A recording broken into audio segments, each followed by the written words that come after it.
Hello, old man. I say you're looking very prosperous and well-fed. That diet doesn't seem to have had very much effect on you. Do you mind, old boy? I've lost quite a bit in the last few months. Well, you could have fooled me. Turn sideways. Yes, well, you asked me. You put on more weight. Ooh, you can talk, you bloated old thing. Fancy having to cope with that paunch. All right, that's enough. Fatty. And fatty to you, too. That was an excerpt from The Pot Carriers.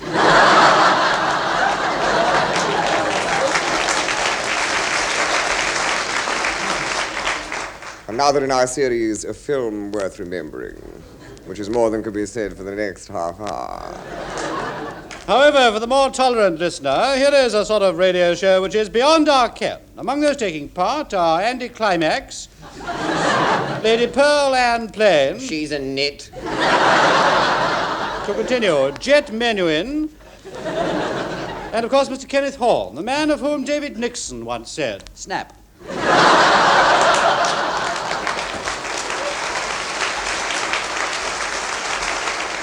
Ladies and gentlemen, Kenneth Horne.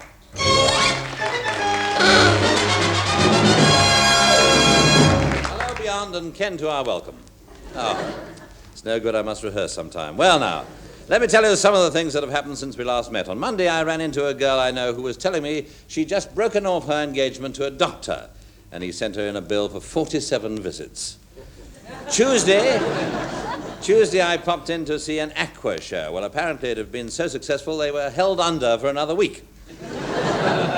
On Thursday, a debt collector came to see me. Quite an outstanding occasion.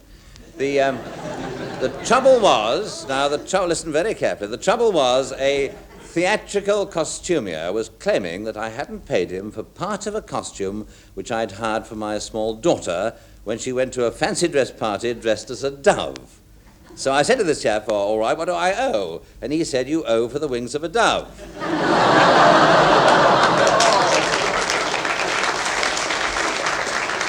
Anyhow, on Friday I went to the cinema to see a film I'd missed when it was first released, but this time I wasn't so fortunate. Mind you, it was pretty exciting stuff. In fact, I can't think of anything that didn't happen in Dr. No. And I must say, I've always rather fancied myself as a smooth, tough, Savile Row-suited, devil-with-the-girls secret agent. So this week, that's what I'm going to be.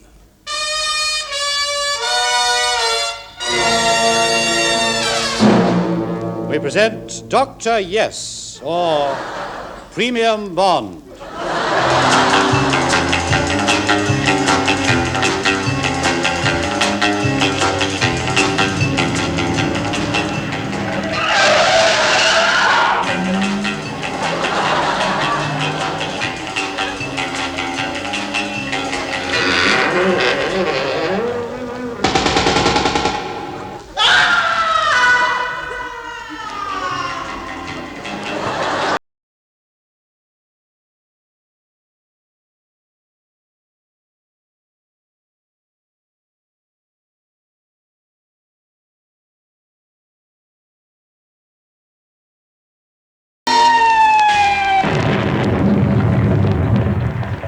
Isn't there any dialogue this week?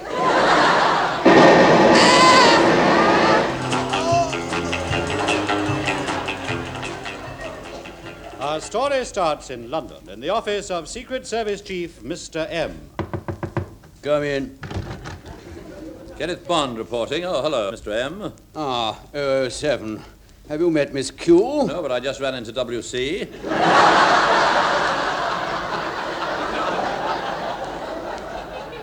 Hello, 007. Oh, please, you can call me O. Come here, Miss Q.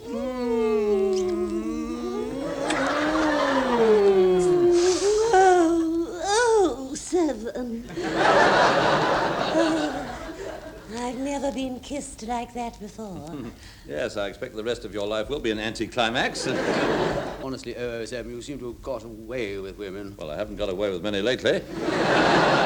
You sent for me, sir? Yes, Bond. Your last assignment, the case of the up-pointed spike. You rather fell down on it, didn't you?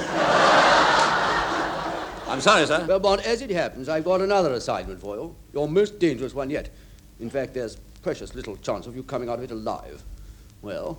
Mr. M, can't you see by my face that I'm ready to go? Yes, it has turned green. Just tell me what I have to do, sir. Well, our agent 248 has mysteriously disappeared in Jamaica. So have the other 247. I want you to replace him. Find out what's going on there. Get a plane. Mr. M. Yes? Look! Where? Under the desk. 10 little blobs of blood, and they're moving. What? 10 little... Miss Q, either put your shoes on or stop wiggling your toes. Now then, Bond, I want you on the next plane to Kingston, Jamaica.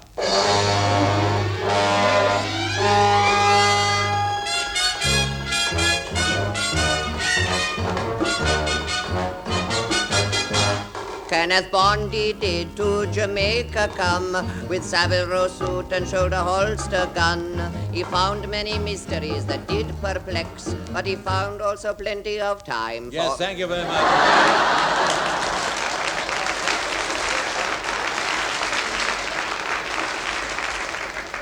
I arrived in Kingston and that night made my way to a dingy nightclub. Inside, groups of shifty-looking men sat drinking and playing cards in the smoke-filled atmosphere. Looked like a coffee break of the Variety Orchestra. A waiter buttonholed me. A table for one, sir. Follow me. Here we are, just by this hole in the carpet. You can see the floor show. It's just starting now. And look who it is. It's Eileen Goley.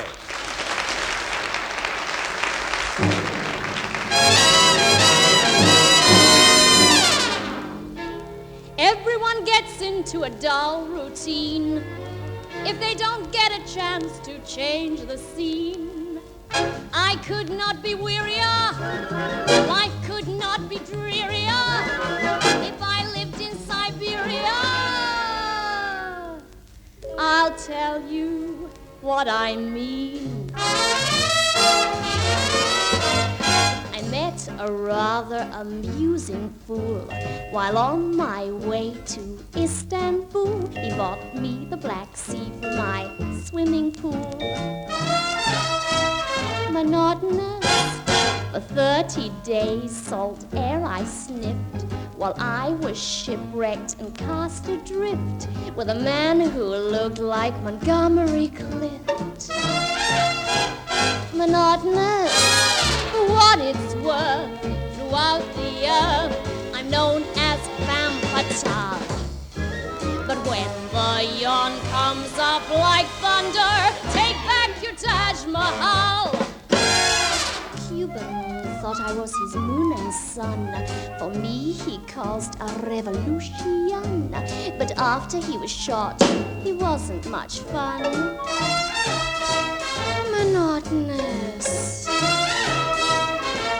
I could not be wearier, life could not be drearier if I lived in Siberia. Although I know I've acres of dough, I'm not sure of the amount. It might be exciting someday if I learn to count. T.S. Eliot writes books for me. Stanley Birkinshaw's gone quite ecstatic for me. And even Kenneth Horne's hair tries to curl for me. Monotonous. Oh, monotonous. Monotonous.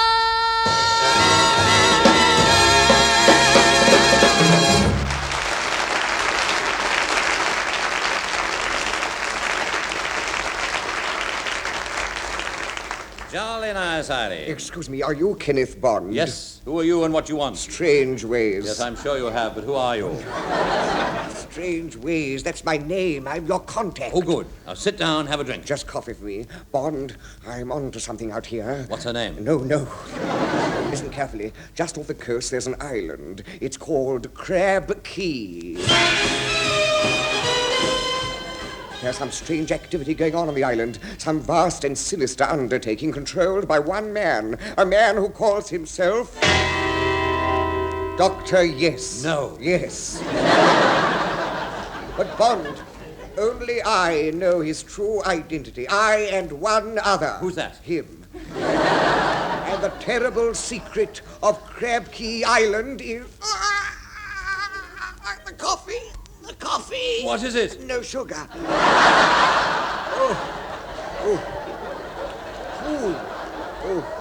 That was close. Strange ways. If there's something I ought to know, you must tell me. I will, Bond, I will. The secret of Crab Key Island... I've been shot. But how? The gun was fitted with a silencer. Oh, thank goodness. I thought the sound effects bloke had slipped up. Strange ways. Strange It's ways. no good, Bond. I'm going fast. Oh, good. We don't want any of your long, drawn-out dying bits again.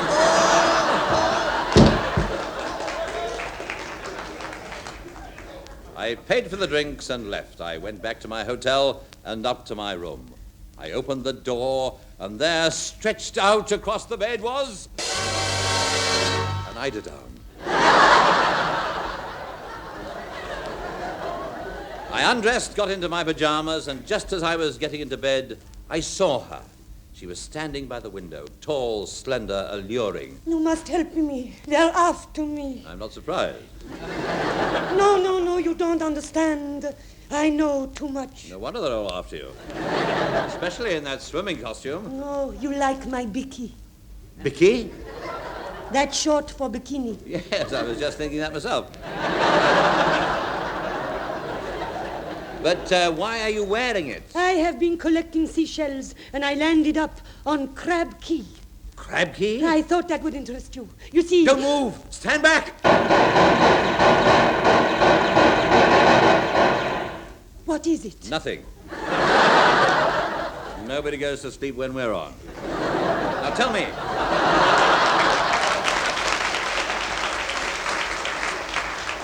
Tell me, how can I get to this mysterious island? I have a boat. Meet me in the morning, and I will take you there.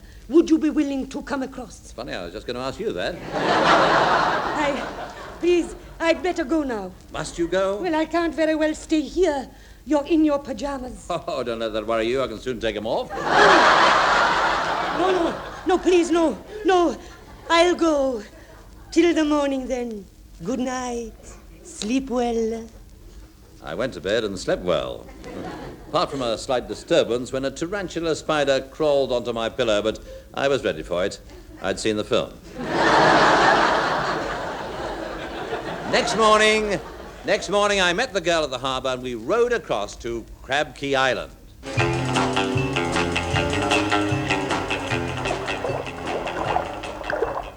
Well, we'll leave the boat here, I think. Come on. Be careful. The island is heavily guarded. We might even... Okay, stay right where you are, both of you. Gosh! What a hideous creature. No nose and hair all over his face. I am standing with my back to you.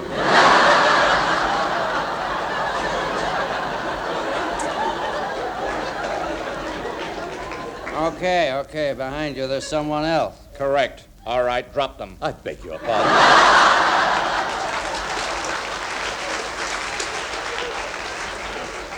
The guns, throw them down. You made a very grave mistake in coming here. No one who has been here has ever gone back. Run for it. You swines!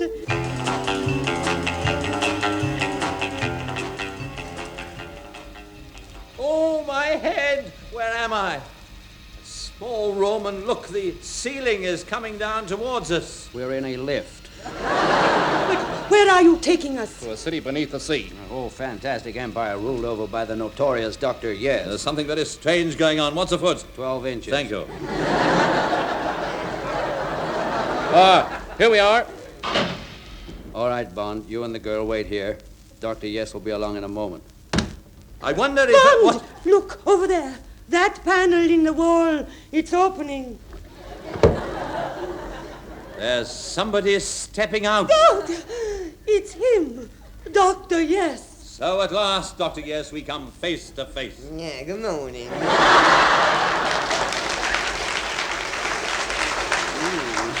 It's lovely morning, isn't it? You are the infamous doctor? Yeah, that's right, yes. Well, I'd like a second opinion. No, don't be like that. You are very foolish to meddle in my affairs, Mr. Bond. Well, tell me about your affairs. We're just good friends, that's all. Just what are you doing on Crab Key Island? I've conceived a fiendish, devilish plan. You see this red button? I've only got to press that and I can conquer the world. And then I will have power. Power, do you hear? Power! Power! Power! Ah! No, stop messing about. Oh, yeah, that's my line. You'll never get away with it. Oh, yes, I will. Just watch. Now. 1, 2, 3. Quick, the lights, the lights!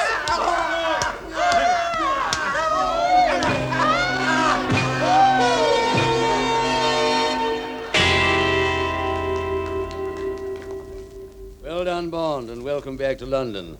So you stopped the destruction of the world and managed to escape. Yes? And what became of Dr. Yes? I strangled him with my conservative club tie. You mean... Yes, he's never had it so good. And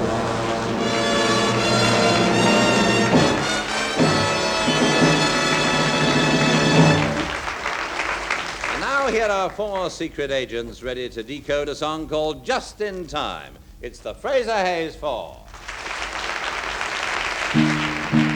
It was my lucky day, it was my very lucky day, it was my most fortunate day.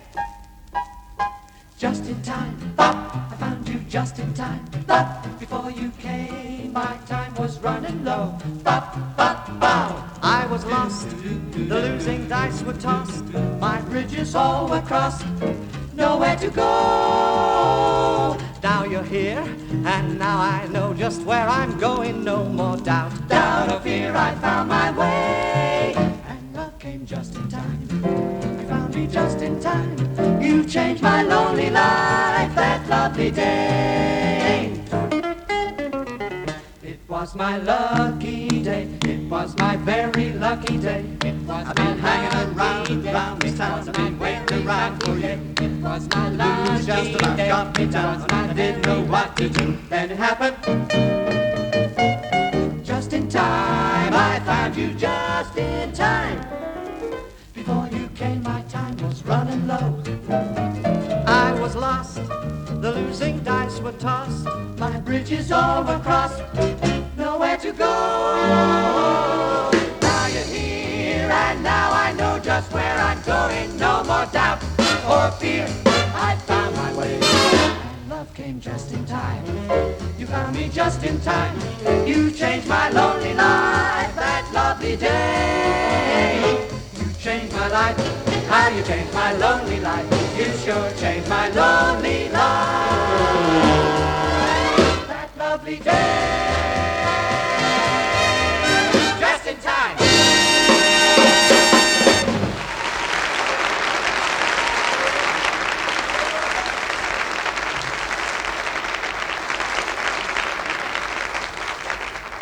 And so to the Kenneth Horne documentary feature, Hornorama. Yes, once again, Kenneth Horne and his team of investigators bring you a factual report on topics of immediate interest. And this week we present a close-up on books, what the public is reading. And they ought to be ashamed of themselves. Well, now, first of all, let's have a word with someone we've spoken to before in the past, author of the sensational novel Return to Paddington Place, Ruby M. Chatterton. How do you do? Oh, thank you. How do you do? Nice of you to ask. No, it's a pleasure to have you here. Thank Now you. then, we all know that you write a particular kind of romantic novel. Yes. Now, how would you describe them yourself? Filth. They're all filth, you see. It's unadulterated filth. That's what they are. That's the stuff that sells. I see. Now, they made a film of Return to Paddington They Place. made a film. Yes, They now, did. Made a I film. believe that you've now written a follow-up to that. Yes, that's right. Follow up. Yes, I have. As a matter of fact, I got the idea from the film version of the first book. And what is your new book called? It's Carry On, Paddington Place. And what's that about? More filth. What sells? All right, then. Now, before you go, obviously, Ruby Ruby M. Chatterton is just a pen name. Of course, yes, that's just the name I write my books under. Well, now, would you mind telling us your real name? Not at all, it's Gladys Cartwright.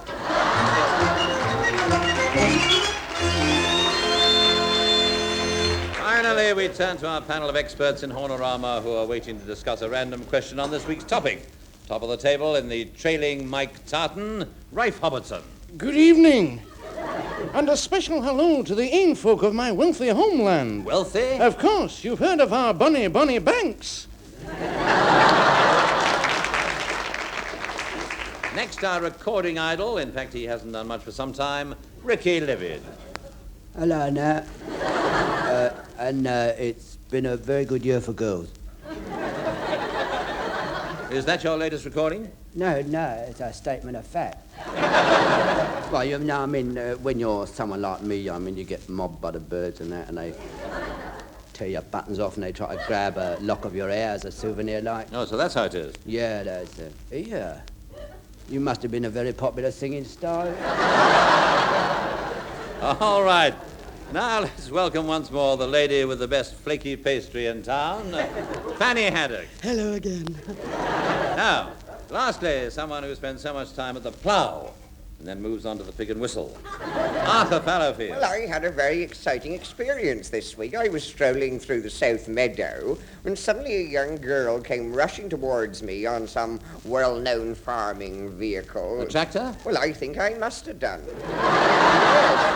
Well, you know, I was incredible, really, when you come to think about it.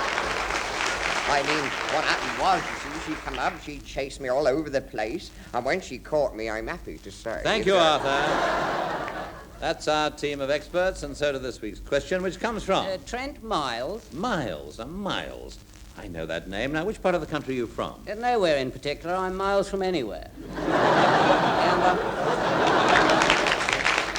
My question is this. Does the team agree that reading is the best form of relaxation? And if so, what do they like to read? Furthermore, do they think the standard of literature today is comparable with that of the truly classic literature of yesteryear?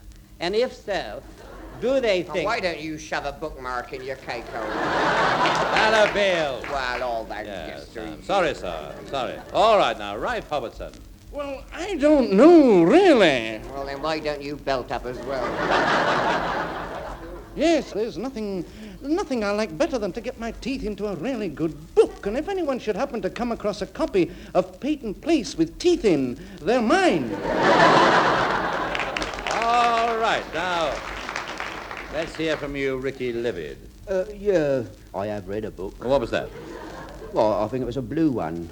But I mean, once you've read one, you've read them all, haven't you? Of course, I have read other things like autograph books and a telephone directory. There's some good numbers in that. Yes. Well, now, what do you enjoy most about a good new book? Well, I like the rapping. Now then, Fanny Haddock. Well, of course, after a good meal, a book always goes down well. Preferably a digest, of course.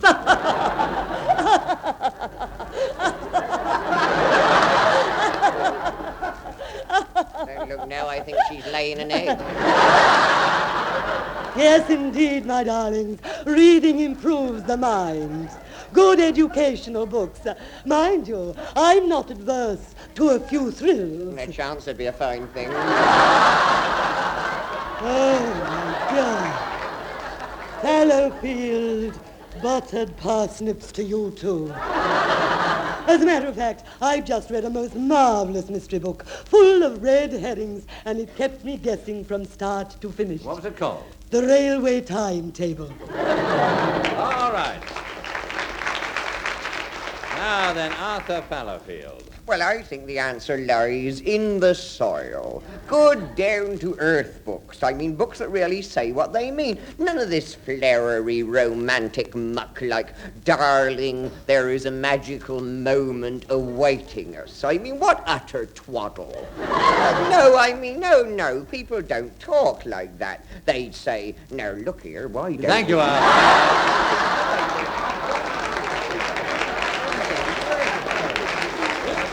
I'm all for art, you say. You know. Yes? Dare we ask you your favourite book? Well, I'm quite partial to a good whodunit. I suppose my favourite of all time is Forever Amber. Well, that's not a whodunit. You're right there. It's more of a case of who didn't do it.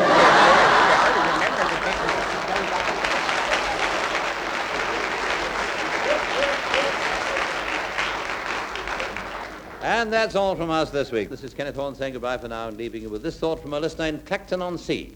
If you went into your garden and found the grass missing, would you look forlorn? Cheerio.